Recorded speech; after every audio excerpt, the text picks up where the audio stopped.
नमस्ते दोस्तों। प्रस्तुत है मुंशी प्रेमचंद जी की लिखी हुई कहानी नशा।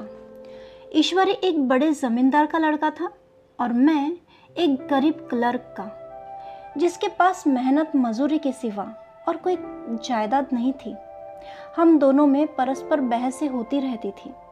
मैं जमींदारी की बुराई करता, उन्हें हिंसक पशु और खून चूसने वाली जोंक और वृक्षों की चोटी पर फूलने वाला बंझा कहता। वह जमींदारों का पक्ष लेता, पर स्वभावतः उसका पहलू कुछ कमजोर होता था, क्योंकि उसके पास जमींदारों के अनुकूल कोई दलील नहीं थी। वह कहता कि मनुष्य सभी बराबर नहीं होते, छोटे बड़े हमेशा होते रहते हैं और होते रहेंगे। लचर दलील थी। किसी मानुषीय या नैतिक नियम से इस व्यवस्था का औचित्य सिद्ध करना कठिन था। मैं इस वाद विवाद की गर्मी में अक्सर तेज हो जाता और लगने वाली बात कह जाता, लेकिन ईश्वरी हार कर भी मुस्कुराता रहता था। मैंने उसे कभी गर्म होते हुए नहीं देखा। शायद इसका कारण यह था कि वह अपने पक्ष की कमजोरी समझता था। नौकरों से वह सीधे मुंह बातें नहीं करता था। अमीरों में जो एक बेदर्दी और उदंडता होती है, इसमें उसे भी प्रचुर भाग मिला था। नौकर ने बिस्तर लगाने में जरा भी देर की, दूध जरूरत से ज्यादा गर्म या ठंडा हुआ, साइकिल अच्छी तरह साफ नहीं हुई तो वह आपे से बाहर हो जाता। सुस्ती या बदतमीजी उसे जरा भी बर्दाश्त नहीं थी, पर दोस्तों से और विशेषकर मुझसे उसका व्यवहार बहुत ही नम्रता से भरा हुआ होता था। शायद उसकी जगह मैं होता तो मुझसे भी वही कठोरताएं पैदा हो जाती जो उसमें थी, क्योंकि मेरा लोक प्रेम सिद्धांतों पर नहीं, निजी दशाओं पर टिका हुआ था। लेकिन वह मेरी जगह होकर भी शायद अमीर रहता, क्योंकि वह प्रकृति से ही विलासी और ऐश्वर्य प्रिय था। अब की दशहरे की छुट्टियों में मैंने निश्चय किया कि घर नहीं जाऊंगा। मेरे पास किराए के लिए पैसे नहीं थे और घर वालों को तकलीफ देना मैं नहीं चाहता था। मैं जानता हूँ वे मुझे जो कुछ देते हैं वह उनकी हैसियत से बहुत ज़्यादा है। उसके साथ ही परीक्षा का ख्याल आया। अभी बहुत कुछ पढ़ना है। बोर्डिंग हाउस में भूत की तरह अकेले पड़े रहने को जी नहीं चाहता। इसलिए जब ईश्वरी ने मुझे अपने घर का न्योता दिया तो मैं बिना आग्रह के राजी हो गया। ईश्वरी के साथ परीक्षा की खूब तैयारी हो जाएगी। वह अमीर होकर भी मेहनती और ज़हीन है। उसने इसके साथ ही कहा, लेकिन भाई एक बात का ख्याल रखना, वह अगर जमींदारों की निंदा की तो मामला बहुत बिगड़ जाएगा और मेरे घर वालों को बहुत बुरा लगेगा। वह लोग तो असामियों पर इसी दावे से शासन करते हैं कि ईश्वर ने असामियों को उनकी सेवा के लिए ही पैदा किया है। असामी भी यही समझता है। अगर उसे सुझा दिया जाए कि जमींदार और असामी में कोई मौलिक भेद नहीं है तो जमींदारी का कहीं पता नहीं लगे। मैंने कहा, तो क्या तुम समझते हो कि मैं वहां जाकर कुछ और हो जाऊंगा? हाँ, मैं तो यही समझता हूँ। तुम गलत समझते हो। ईश्वर ने इसका कोई जवाब नहीं दिया। कदाचित उसने इस मामले को मेरे विवेक पर छोड़ दिया, और बहुत अच्छा किया। अगर वह अपनी बात पर अड़ता तो मैं भी जिद पकड़ लेता। सेकंड क्लास तो क्या, मैंने कभी इंटर क्लास में भी सफ़र नहीं किया था। अब की सेकंड क्लास में सफ़र करने का सौभाग्य प्राप्त हुआ है। गाड़ी तो 9 बजे रात को आती थी, पर यात्रा के हर्ष में हम शाम को स्टेशन जा पहुँचे। कुछ देर इधर उधर सैर करने के बाद रिफ्रेशमेंट रूम में जाकर हम लोगों ने भोजन किया। मेरी वेशभूषा और रंग ढंग से पारखे खानसामों को यह पहचानने में देर नहीं लगी कि मालिक कौन है और पिछलग्गू कौन, लेकिन न जाने क्यों मुझे उनकी गुस्ताखी बुरी लग रही थी। पैसे ईश्वरी की जेब से गए। शायद मेरे पिता को जो वेतन मिलता है उससे ज़्यादा इन खानसामों को इनाम इकराम में मिल जाता है। एक अठन्नी तो चलते समय ईश्वरी ही ने दी। फिर भी मैं उन सबों से उसी तत्परता और विनय की अपेक्षा करता था जिससे वे ईश्वरी की सेवा कर रहे थे। ईश्वरी के हुक्म पर सबके सब दौड़ते हैं, लेकिन मैं कोई चीज़ मांगता हूँ तो उतना उत्साह नहीं दिखाते। मुझे भोजन में कुछ स्वाद नहीं मिला। यह भेद मेरे ध्यान को संपूर्ण रूप से अपनी ओर खींचे हुए था। गाड़ी आई, हम दोनों सवार हुए। खानसामों ने ईश्वरी को सलाम किया, मेरी ओर देखा भी नहीं।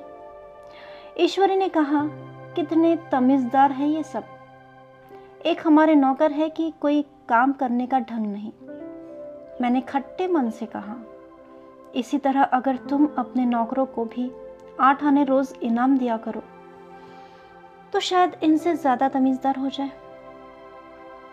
तो क्या तुम समझते हो यह सब केवल इनाम के लालच से इतना अदब करते हैं? जी नहीं, कदापि नहीं। तमीज़ और अदब तो इनके रक्त में मिल गया है। गाड़ी चली, डाक थी। प्रयाग से चली तो प्रतापगढ़ जाकर रुकी। एक आदमी ने हमारा कमरा खोला। मैं तुरंत चिल्ला उठा, दूसरा दर्जा है, सेकंड क्लास है।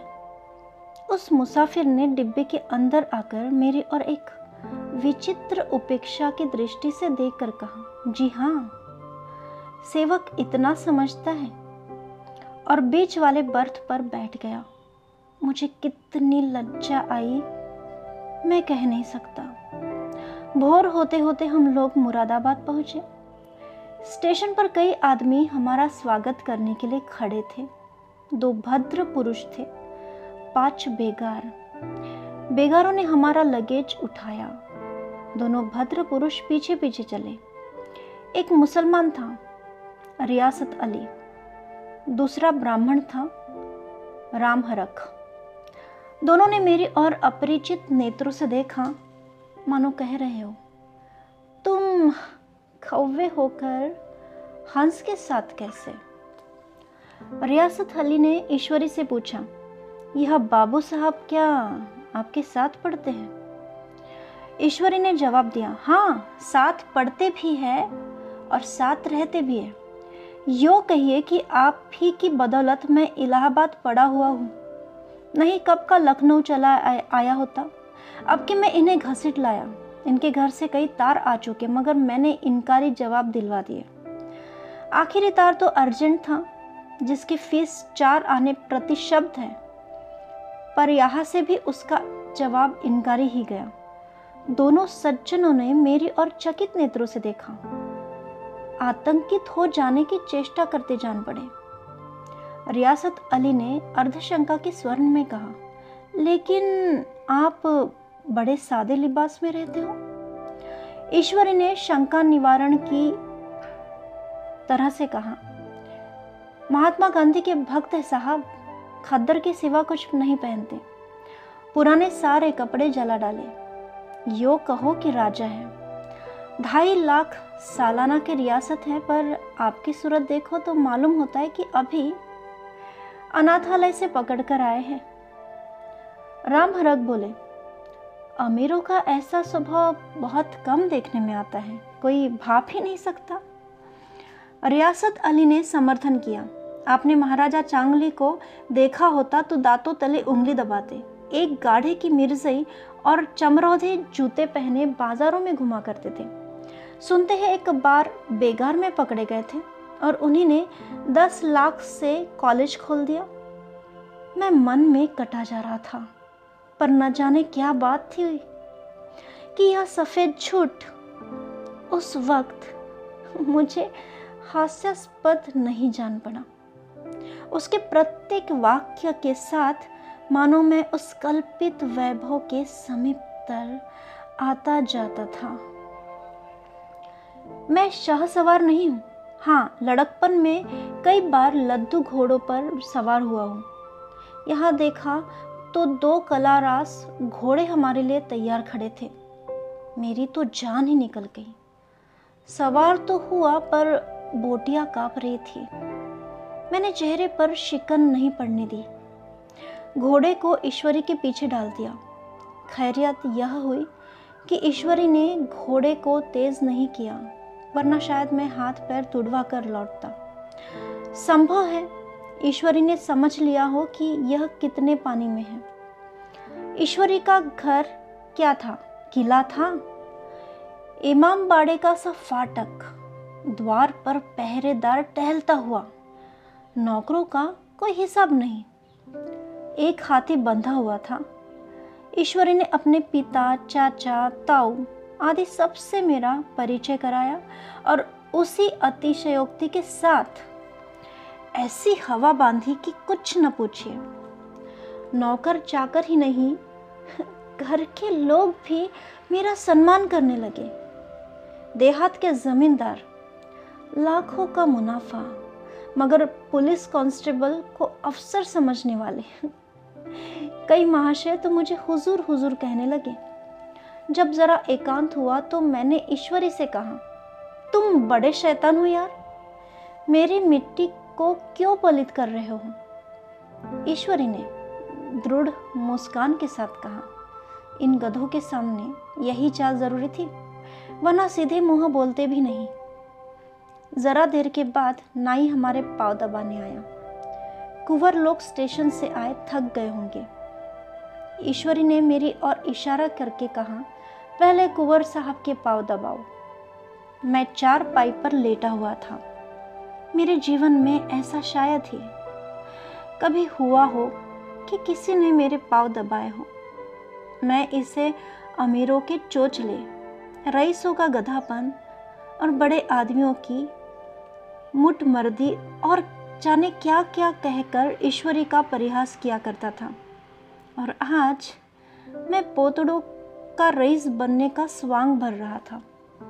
इतने में 10 बज गए। पुरानी सभ्यता के लोग थे। नई रोशनी अभी केवल पहाड़ की चोटी तक पहुंच पाई थी। अंदर से भोजन का बुलावा आया।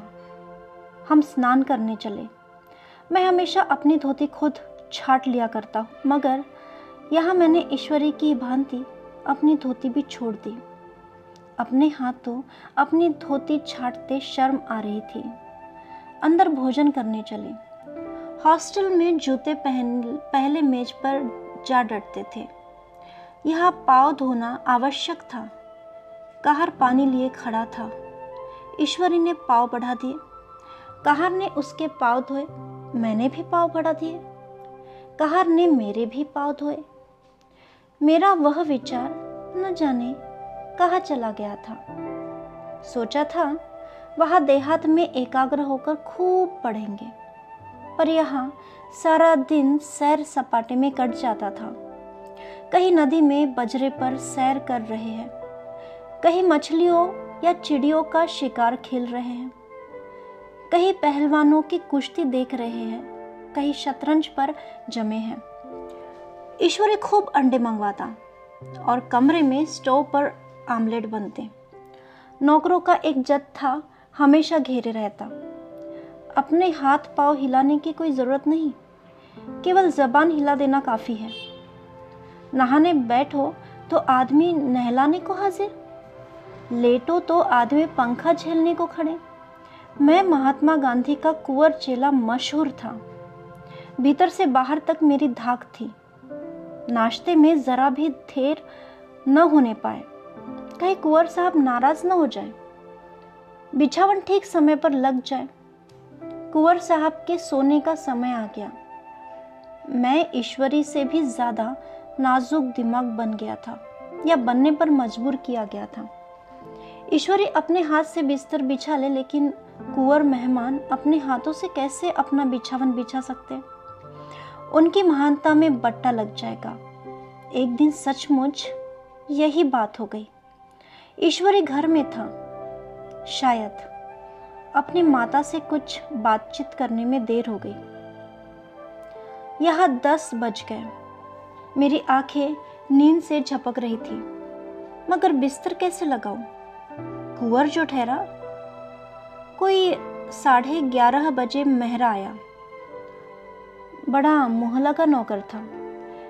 घर के धंधों में मेरा बिस्तर लगाने की उसे सूझ नहीं रही। अब जो याद आई तो भागा हुआ आया। मैंने ऐसी डांट बताई कि उसने भी याद किया होगा। ईश्वरी मेरी डांट सुनकर बाहर निकल आया और बोला, तुमने बहुत अच्छा किया।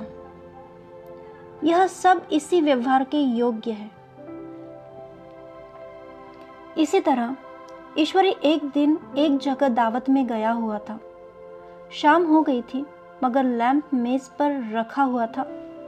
दिया सलाई भी थी, लेकिन ईश्वरी खुद कभी लैंप नहीं जलाता था। फिर कुंवर साहब कैसे जलाए? मैं झुंझला रहा था। समाचार पत्र आया रखा हुआ था। जी उधर लगा हुआ था पर लैंप नदारद। दैवयोग से उसी वक्त मुंशी रियासत अली आ निकले। मैं उन्हीं पर उबल पड़ा। ऐसी फटकार बताई कि बेचारा उल्लू हो गया। तुम लोगों को इतनी फिक्र भी नहीं कि लैंप को जलवा दो? मालूम नहीं ऐसे कामचोर आदमियों का यहाँ कैसे गुजर होता है। मेरे यहाँ घंटे भर निर्वाह न हो। रियासत अली ने कांपते हुए हाथों से लैंप जला दिया। वहां एक ठाकुर अक्सर आया करता था। कुछ मनचला आदमी था, महात्मा गांधी का परम भक्त। मुझे महात्मा जी का चेला समझकर मेरा बड़ा लिहाज करता था, पर मुझसे कुछ पूछते संकोच करता था। एक दिन मुझे अकेला देखकर आया और हाथ बांध कर बोला, सरकार तो गांधी बाबा के चेले हैं ना? लोग कहते हैं कि यहाँ स्वराज हो जाएगा तो जमींदार नहीं रहेंगे। मैंने शान जमाई, जमींदारों के रहने की जरूरत क्या है? यह लोग गरीबों का खून चूसने के सिवा और करते क्या है? ठाकुर ने फिर पूछा, तो क्यों सरकार सब जमींदारों की जमीन छीन ली जाएगी? मैंने कहा, बहुत से लोग तो खुशी से दे देंगे और जो लोग खुशी से ना दे उनकी जमीन छीननी ही पड़ेगी।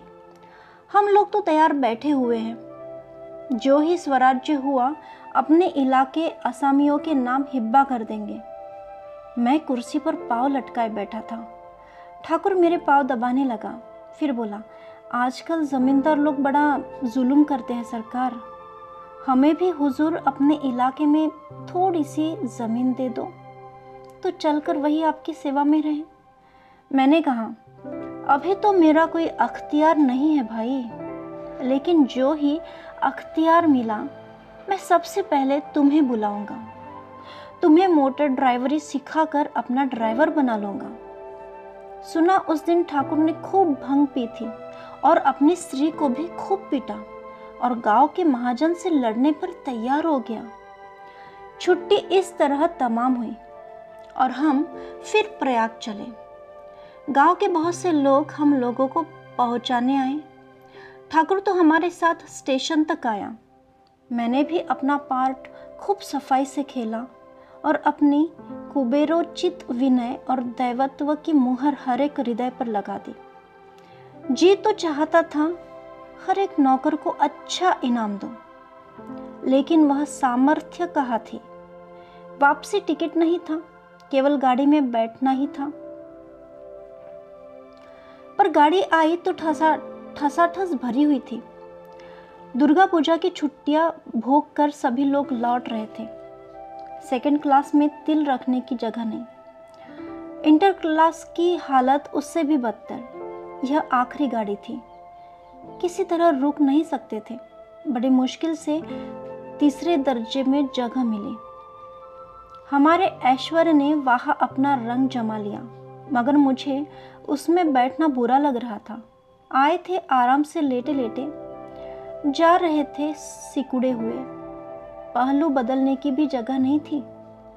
कई आदमी पढ़े लिखे भी थे। वे आपस में अंग्रेजी राज्य की तारीफ करते जा रहे थे। एक महाशय बोले, ऐसा न्याय तो किसी राज्य में नहीं देखा। छोटे बड़े सब बराबर। राजा भी किसी पर अन्याय करे तो अदालत उसकी गर्दन दबा देती है। दूसरे सज्जन ने समर्थन किया, अरे साहब, आप खुद बादशाह पर दावा कर सकते हैं। अदालत में बादशाह पर डिग्री हो जाती है। एक आदमी जिसकी पीठ पर बड़ा गट्ठर बंधा था, कलकत्ते जा रहा था। कहीं गठरी रखने की जगह न मिली। पीठ पर बांधे हुए था।